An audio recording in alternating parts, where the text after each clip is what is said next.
মাননীয় মুখ্যমন্ত্রীর নির্দেশে কলকাতা সহ অন্যান্য জেলার মতো বাঁকুড়া শহরের রাস্তার দুপাশে ফুটপাত দখলমুক্ত করার লক্ষ্যে বুধবার থেকেই বাঁকুড়া পৌরসভা ও বাঁকুড়া জেলা প্রশাসনের পক্ষ থেকে বিশেষ সতর্কতা অভিযান শুরু করা হয়।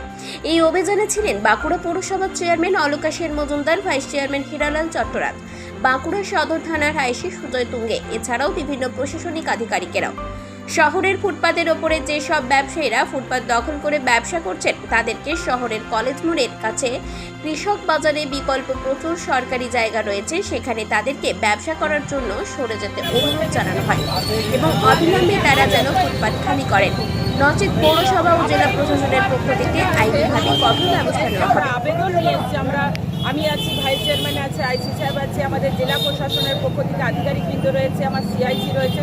সবাই মিলে আমরা মানুষের কাছে আবার আবেদন করতে এসেছি যে ফুটপাথটা যেটা রয়েছে সেটা খালি করে দেওয়ার জন্য, সেটা সাধারণ মানুষের চলাফেরা করার জন্য ফুটপাথটা আমরা খালি করতে বলছি। এবং আমরা প্রশাসনের কাছে আবেদন করব, মাননীয় মুখ্যমন্ত্রী মমতা বন্দ্যোপাধ্যায় কাউকে উচ্ছেদ করতে বলেনি, তাদেরকে সরকারি কোনো জায়গা যেখানে আছে আমরা সেখানে তাদেরকে স্থানান্তরিত করব, কারণ সেই হকারি করে তারা